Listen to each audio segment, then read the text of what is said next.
Keep it real, revealing conversations with the most interesting people in the hotel industry. Produced by Parkling.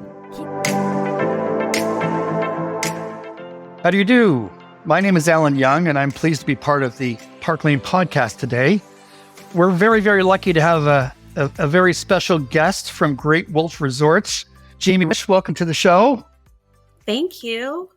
And Daniel, always amazing to have the CEO here for sure. Is that really? Yeah, really, kind of is. Jaime, I could do this. I could go ahead and say like, Jaime is the corporate director of blah, blah, blah. That'd be boring. So why don't you just tell everybody about your background? That'd be great. Yeah. So I have over 20 years of sales, primarily in the hospitality industry. I've had the opportunity to represent all sorts of properties and destinations, primarily in Canada. Beach resorts. I represented a property in the Okanagan Valley in our wine country there. Ski resorts, convention hotels, in British Columbia, in Alberta, but primarily representing those properties and those destinations in some pretty challenging markets. I moved to Chicago with my son Grayson about 6 years ago to be with my husband. And at that time had the opportunity to work for a company called Great Wolf Resorts. It's North America's largest water park company. It has 23, about to be 23 locations across the US and one up in Canada in Niagara Falls. And the job came at a point in my career, I think, when I was ready for it. I had been, like I said earlier, at convention hotels and resort style properties, never a water park hotel. So I took all of the things that I had learned in my career, my sales career, all the challenges, all the thinking outside the box, and I've really applied it to my position here now. So that's really interesting. The Okanagan Valley. So, western part of Canada, and I believe there might be some half decent wines from that area. So there are. They're kind of okay. They're okay. So welcome and thank you for joining us. Daniel, over to you. Yeah, absolutely. So, I'm a reformed hotelier. I still think I'm a hotelier, even though I crossed over to the dark side of hotel technology. But, similar to Jaime, really spent my career cutting my teeth in Western Canada in the hotel industry here. So, worked in sales, marketing, revenue management. Ironically, Jaime and I have probably been 10 plus years since we were on a board together in, little old Victoria, British Columbia. And, that organization actually ended up morphing into the MPI chapter locally. So MPI British Columbia chapter. So, she and I go way back. We've got some roots on the island in British Columbia, but both, conquering corporate America now. Yeah. So it's interesting because it's weird that we all have roots because my family on my father's side is from Victoria. So when I was little, we hung there a lot and out in Oak Bay, which was to me the best place in the world to chill. And I used to watch these crazy people go in swimming every day of every year. It's like, what are you thinking? So ridiculous. It's just nuts. It's cold. It's not Mexico. It's not Mexico. The beaches are gnarly. So let's get into it. One of the things that really interests me, especially Jaime, that you bring a wealth of knowledge of a space that people aren't necessarily that aware of. When you start thinking resorts and water parks and stuff like that, it brings a whole new dynamic to planners and what they have to do and the meetings and groups landscape. So after the pandemic, while things are picking up right now, do you see changes happening within your area of expertise? Yeah, definitely. I think the pandemic had a really big impact on not only our industry, but other industries. So I guess a few words that are, come to mind when I think of how we're approaching the marketplace now or how we have been approaching the marketplace post-COVID. Diversity. We've had to be really adaptable. So adaptability. We've had to be very detailed, and we'd really have had to connect with not only our clients, but our peers within the industry. It just went through a lot, and it made us find new ways to adapt to all the changes during the pandemic, whether it was contracting or moving bookings. We just needed to be a little bit more grounded. And I've seen a lot of that lately with our sales pack across the brand. Now more than ever, I'm personally connected to my colleagues and my clients. And I've been having a lot of open conversations and just really trying to find the information of what's going on out there, because I believe that this was a really big learning experience for myself, for our industry, for our pack members, for our lodges. And we know that there might be something like this that comes in the future. And I think we've taken this as a really big learning opportunity and a moment of maybe pause, to just not be so fast in going and getting and going out there and getting the business, but really have a methodical approach, keeping our ears open, listening, supporting the industry, and then using all those tools together to go out and get the business, but make sure that we're doing it with the right approach.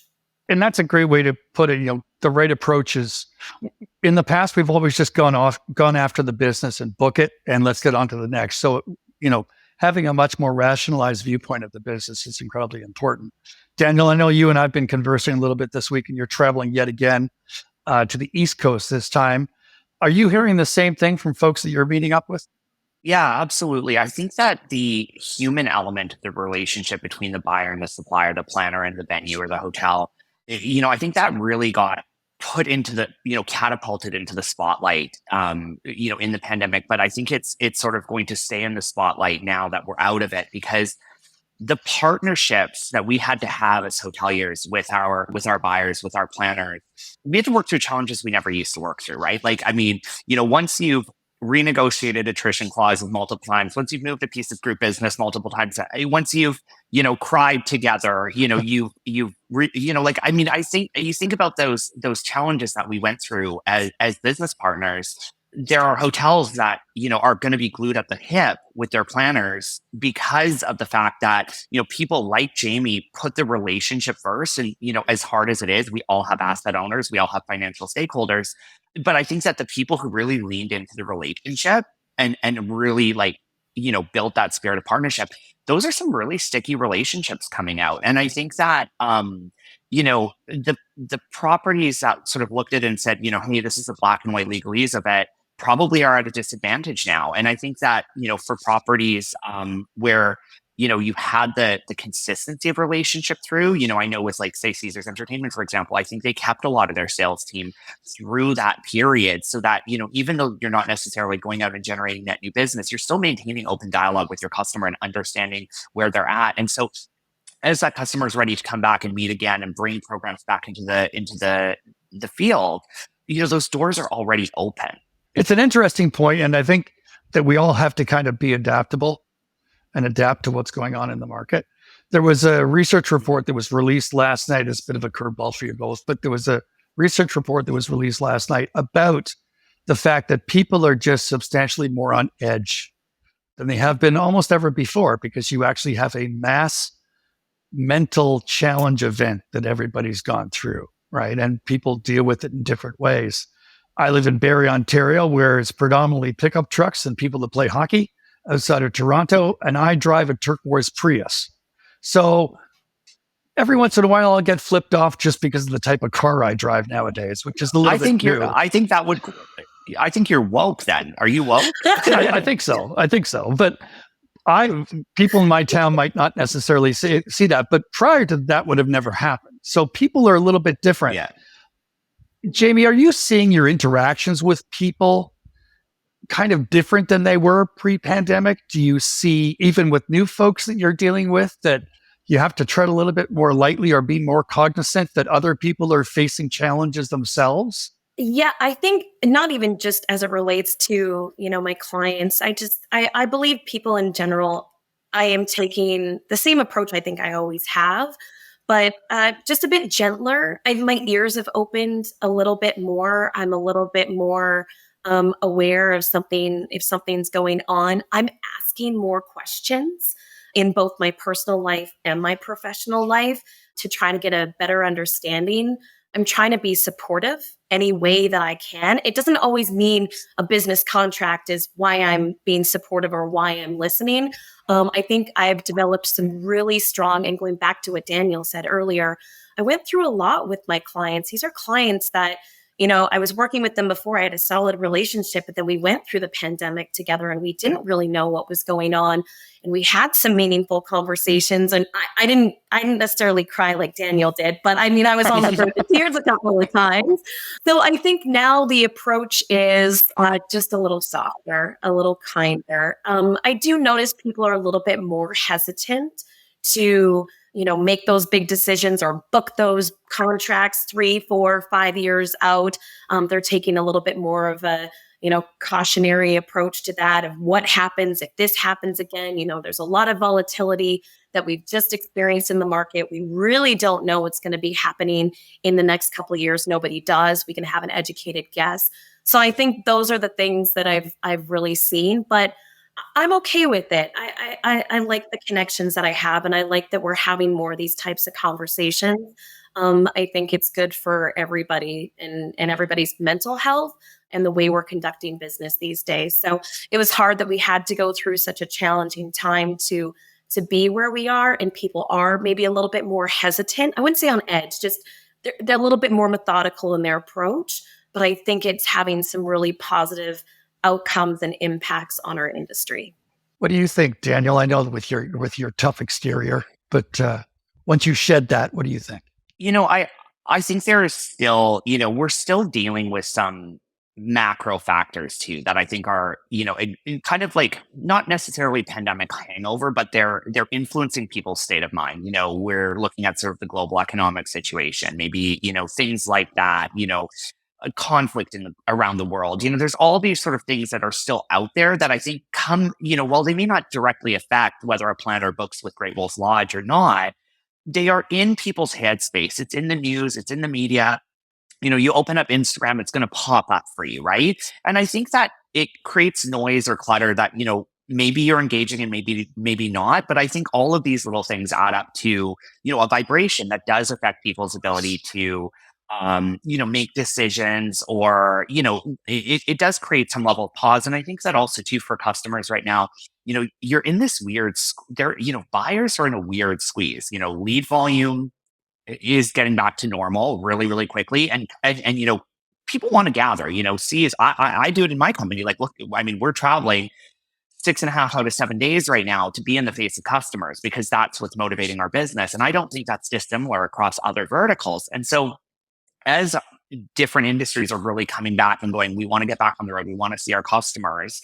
We want to bring our teams together. The shift to hybrid and remote work, has created a new meeting segment of business that, with corporate offsites and things like that I don't think we saw as frequently, when you had a team in the office, you didn't need to do a corporate offsite every quarter. You did one once a year. So all of those shifts are kind of, I don't know that we found like the new equilibrium yet. Right. I think you're exactly right. We haven't. And I don't know if we will. This might be how it is. It might be. If you look at some CEOs in the market that just want their people back under their thumb, and then you have other people that say, no, this remote thing's working for us.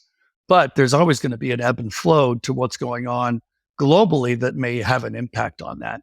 There was a CEO the other day that said some pretty nasty things to their tribe of people during a call. And, it's also interesting that people believe, because of the remoteness of what it may look like, that people may be immune to certain things, which is not the truth, right? If anything, we're probably our senses are heightened when it comes to things that are going on around us. So it's definitely a different play. So that being said, and, knowing how much our industry can be somewhat fickle and can be somewhat weird at times as it relates to buying and selling. Daniel, if your background is being in the weeds with hotels, obviously, and what does a hotel salesperson need today that they didn't need 5 or 10 years ago? I really think it's technology right now. I really do, because there's these factors like we've talked about, shorter booking window, lead volume rising. We don't have the luxury of time that we once did. We live in instant era now. You think about, when I think about when I first started in hotel sales, I mean, we would fax contracts like back and forth, right? Like we had paper files that like we had a filing cabinet with paper files. So, the pace of business has accelerated with technology, and not just in the hotel industry. That's been driven by everything. You think about it, you can order an Uber on your phone and it'll come right to you. You can basically get anything you want delivered to you in the United States by 10 a.m. next day.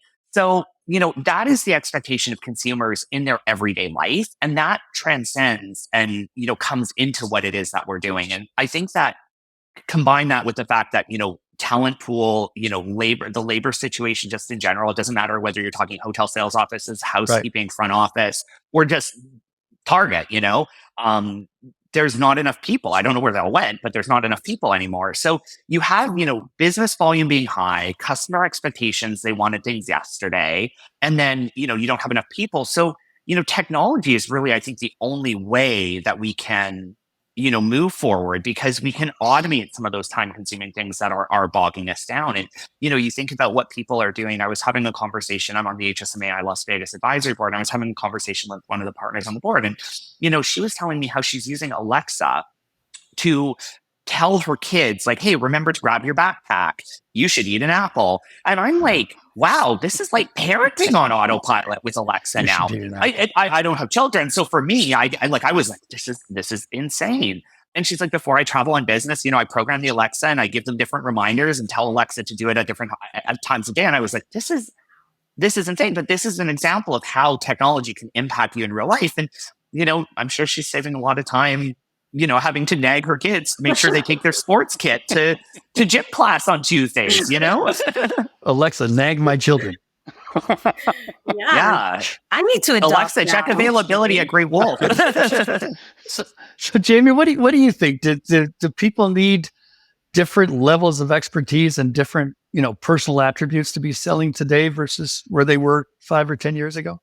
I mean, I have to think back to how I was selling, 5 or 10 years ago. I think Daniel definitely hit the nail on the head with the technology side. It's interesting because before we all got together this morning, I was thinking about, my life back in Canada and tools and tricks that I was using and how excited I was to get my first cell phone, or literally faxing, getting a request via fax, sending it back via fax, and then the process, and that just doesn't happen anymore. So, I think they just have to be a little bit more savvy. I think going back to a little bit of our earlier conversation, the one thing that I've noticed that I do a lot now, just looking above brand at many different properties and many different destinations, while the brand itself is similar, they all have different unique things to them. So I myself make sure that I'm really got my ear to the ground of what's going on at the property level, what's going on in the destination, what's going on within our organization, and really pulling some of that data from different areas to understand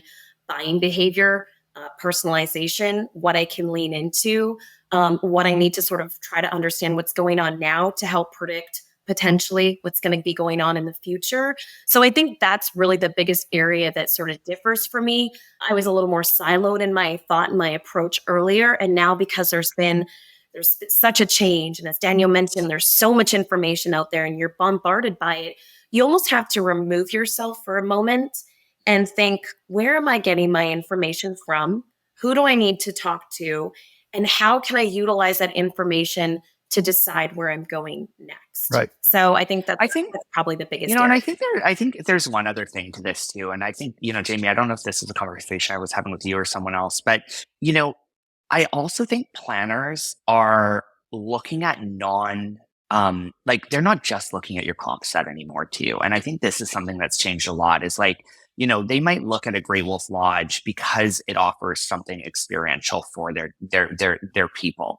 But conversely, they could also look at a standalone venue like a Topgolf, which would not be a traditional hotel competitor, right? And, maybe they are also looking at a convene meeting space, or maybe they're balancing, do we meet in a resort, or do we look at going to a WeWork and then doing something more urban? And I think that there's some non-traditional competitors that are coming into the space that are getting planners' attention. And I think as the planner community, there was a lot of people that left the industry, during COVID. And there's a lot of people that are coming up and, they're new to planning. And I think some of these newer planners, like we're definitely hearing that, for people who are new to planning or planning off the side of the desk, maybe it's an HR business partner or an executive assistant, people that are in a lot of the corporate in-house roles, they don't have that history of how hotels sell, how to buy.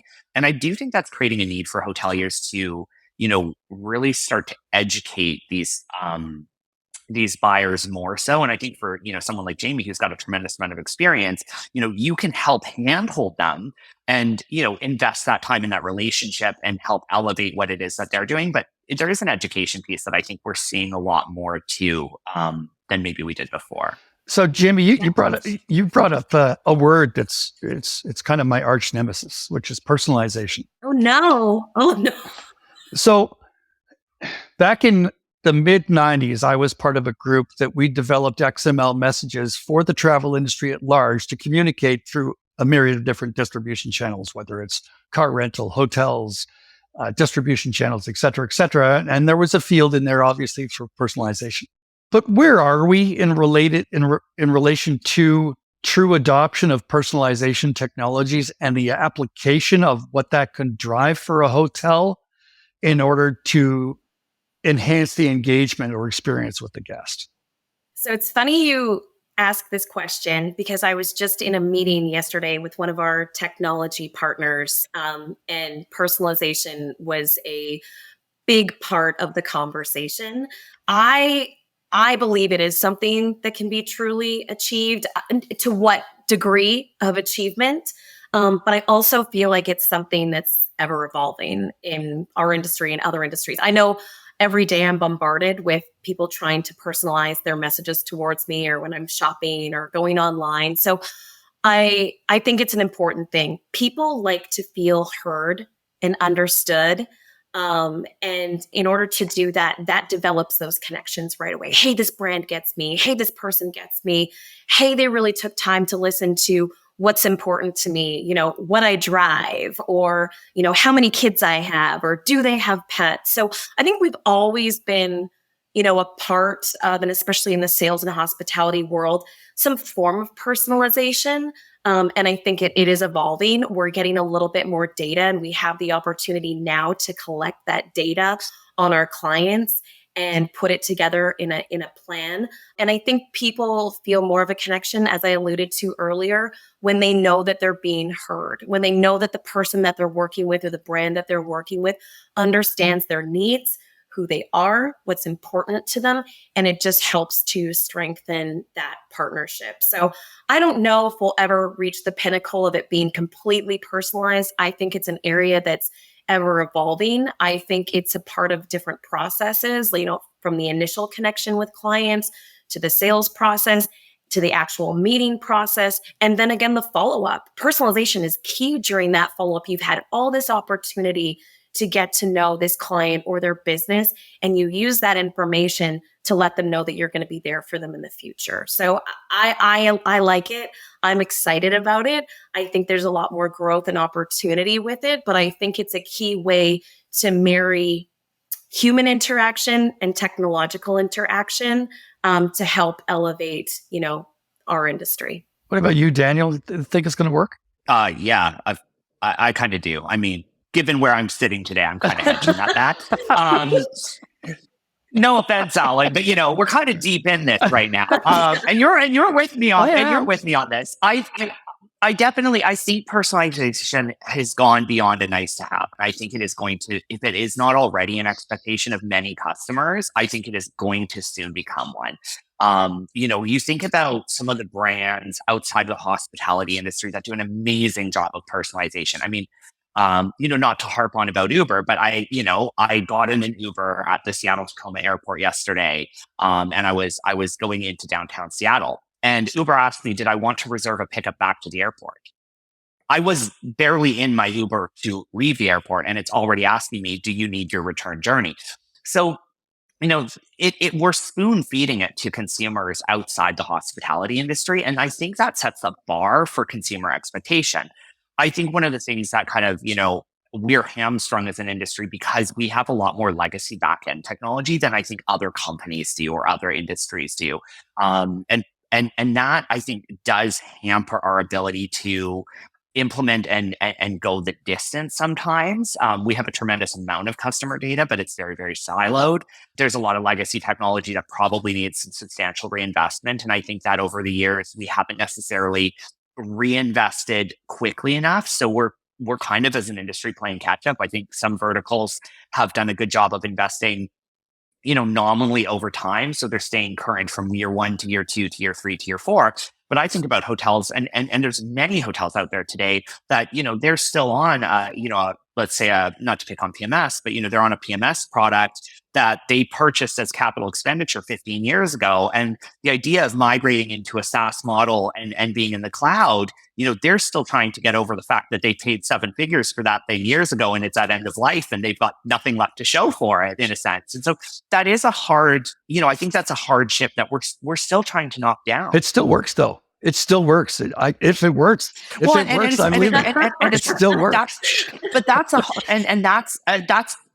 I don't disagree with that. But that is also part of the challenge is like, how do you explain to, an owner, how do you articulate that conversation that you're like, yes, I know it still works, but we need to move forward. And it's like, if it ain't broken, do we fix it?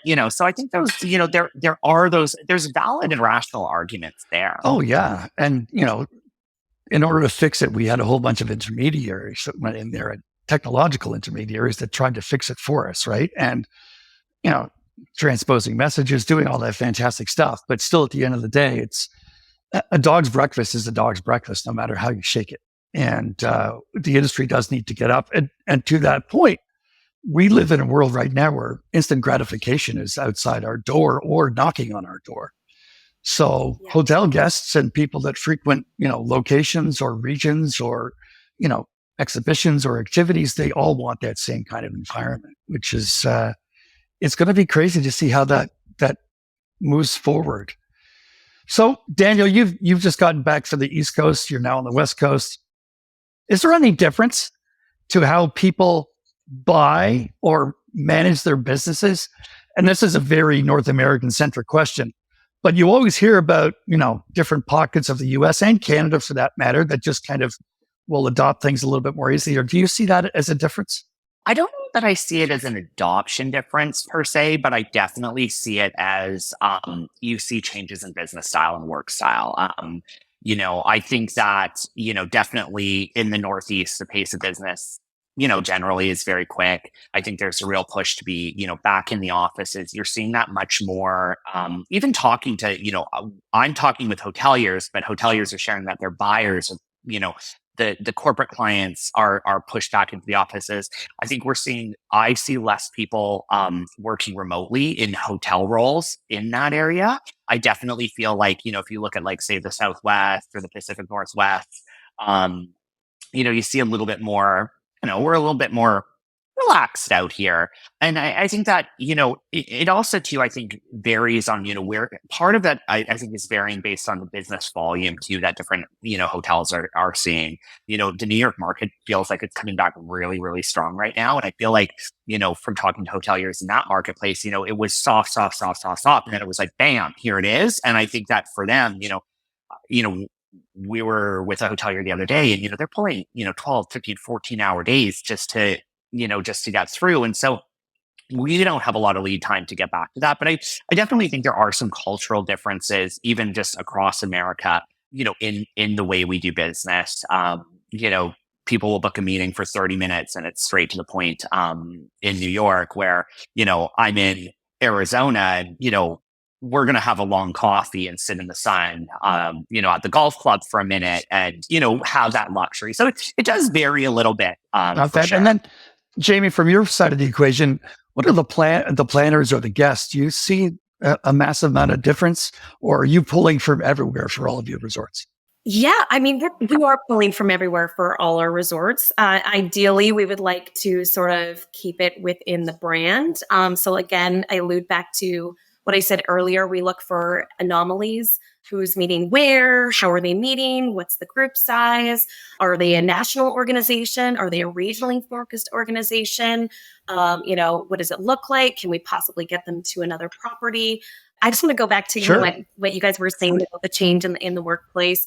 I noticed a key difference, I guess, of how to do business going from Canada and moving into Chicago, being on Vancouver Island. I mean, at that time, truthfully, Toronto, before I moved down here, Toronto was a big city to me. It wasn't that I never went to big cities, but that was like the fast pace. That was like the New York of Canada at that time. So you were going there, you're doing your business, things were a little bit, busier, quicker. And then I would go home to the island. And the pace of business there was obviously a little bit slower. So moving into Chicago, it took a while to get used to it. I think naturally I'm a mover, I'm a shaker. I like to, go and do and be a part of things. So I adapted relatively well. But there You are thrived on it. I think you thrived on it. Your natural burn was not Vancouver Island. No, I appreciate it now more than ever. When I have the opportunity to go back home, I do love it. But I think you're very right. There's always been that sort of drive and fire inside of me to be in a faster paced environment. So it was a little bit easier of a transition. But yeah, across our brand, we deal with multiple clients. All looking for something different. Sometimes it works, sometimes it doesn't. But yeah, I don't know if that answers. It does for sure. But I think you're right. The whole Canadian thing, because I used to, 10 years ago when Yvonne and I started our company, I was traveling 250,000 miles a year, give or take. So it was crazy, right? And it's nice to get back into a rhythm. I don't travel as much anymore, but now I travel when I want to versus when people tell me to. So it's a little bit of a different gig, but I do miss it. I'm traveling next week for the first time since COVID. So, and I know you both have probably been out a lot. Well, I know you have, Daniel. So it'll be. We always meet in weird, like different places. Like we were just in Vegas together. We were just in Vegas together last week. So it's kind of fun. I mean, but I think that is another big cultural difference. Definitely, I see from north of the border versus south of the border. Business travel is very accessible in the United States. There is really great airlink between cities. It is really easy to get around. It's very reasonable to get around from a cost perspective. And, you really see it, I think even in the buyer community, like in just, corporate America more broadly, you really do see that push towards, that face-to-face interaction. It really, and it feels, it's easy. Like I actually think as a travel industry, we've done a good job. I was in Boston Logan yesterday morning and I arrived about an hour before my flight, had time to grab a coffee at Starbucks and, waltzed on board my flight. And it was easy. I mean, it was an hour and a half from the time I left my hotel, dropped off my rental car to the time my plane was taking off on the runway kind of thing. Like it was smooth. Like it was like, and I was like, wow, this is great. Like this is how it should be. And I think that sometimes there was a time like I was traveling a lot a year ago around this time and it was much more difficult. Yeah. We were not back to that well-oiled machine. And our airports are firing on all cylinders. I'm in and out of Las Vegas a lot. I mean, that airport is as efficient as they get. I don't think I've ever waited longer than 15 minutes to get through. Right. And so, I think that as travel, as the demand has come back, whether it's leisure, business, group, whatever, I think the industry is doing actually a really good job of getting us back to moving quickly and making it easy. And I think that for some customers who maybe haven't traveled recently, maybe they're still, thinking like, oh, the last time I went, it was really hard. It was really challenging. And that was maybe 6 months or a year ago. And I think for people who haven't traveled, they're going to find it pleasantly surprising. Yeah. And we got back from Italy about a month ago. It was a breeze going and coming back. It was nice and simple. So go figure. It feels like things are back to normal. You know what I mean? Right. We're always like in the beginning, I don't know what normal is. Is that even a thing anymore? We're never going to get back to normal. But to Daniel's point, I've been traveling quite a lot, and last year, like him, was traveling constantly. As different states and different places were, going through their transition process. I would say this year has probably felt the most normal for travel, like it was pre-pandemic, and it's a nice feeling. I don't necessarily waltz onto my flights because I don't like to fly, although I do it a lot. But I will definitely say that there is that ease, and leaving the hotel, grabbing an Uber, getting there, and I think that's a lot of the communication that I'm hearing in the travel industry too. Is people are excited to get back to doing it, and it feels normal again. It's a badge of honor, for the record, to be the last guy on the plane. I was going to try to. How many times have you done that in the last few months? I feel like there's a couple of these stories where you are just like getting on last minute. Oh, there's a good one, and I'll save it for another day because I know Alan's going to tell me I'm over time, but I'll tell you. Yes, I'll you're tell over it to you time. another day about. Trace and I showed up at the Las Vegas airport without a ticket. And you've heard this one, okay? Yeah, I'll save this for the next episode. No, I haven't heard it. Neither has anybody else. Yeah, tell me. So we were in Las Vegas, and we were like, where do we go from here? And there was a prospect in Arizona that we've been trying to connect with, and we were like, you know what? We're just gonna get on a plane and go there. We're just gonna show up with a bottle of wine, and they can't ignore us. And so we got in an Uber and we couldn't buy the tickets online because it was too close to boarding. Sprinted up to the ticket desk, bought the tickets physically in person at the airport. Like when was last time you booked tickets in person with anyone, Never. like a travel agent or anything? Never. And I think we got we were in on the baggage cutoff by about a minute, and booked it to our gate. And you flew to and we did, did. And then we from the flew to plane. at the meeting. Yeah. We got the there you meeting, go. and the best part was we actually we were, and when we were getting on the plane, we could see like further back on the plane. I was like, hey, there's a girl with a Caesars Entertainment hat, and Caesars Entertainment hats are really hard to come by. Like if you have to work for Caesars to get one. And I was like, I wonder, she must work for Caesars. And it turned out it was our friend Felice, who works for she was with Harrah's Chin out in Maricopa. But she's on the sort of national sales team now selling the Las Vegas market. But it was, we got further back, and I'm like, please, you're here. It was just, anyway, it was one of those like, really nice hospitality moments where you run into a friend you haven't seen in 6 months on a plane that you randomly boarded, like, booked a ticket within the last 20 minutes and walked on. Nice. Well, on that note, I think we'll wrap up. Daniel, as always, thank you so much. And Jaime, it's truly been a pleasure. Thank you. To meet you. It's nice to speak to another Canadian who happens to be in Chicago. That doesn't happen very often. So I know. Thank you so much for your time. And we look forward to speaking to you again in the future. Sounds good. Thank you so Thanks, much Jaime. for being here, allowing me to be here and being a part of this. And you guys have just made my Friday morning absolutely perfect. Awesome. Love it. Take care. Thanks so much for tuning in to this episode of Keep It Real. If you're enjoying the show, please feel free to rate, subscribe, and leave a review wherever you listen to your podcasts.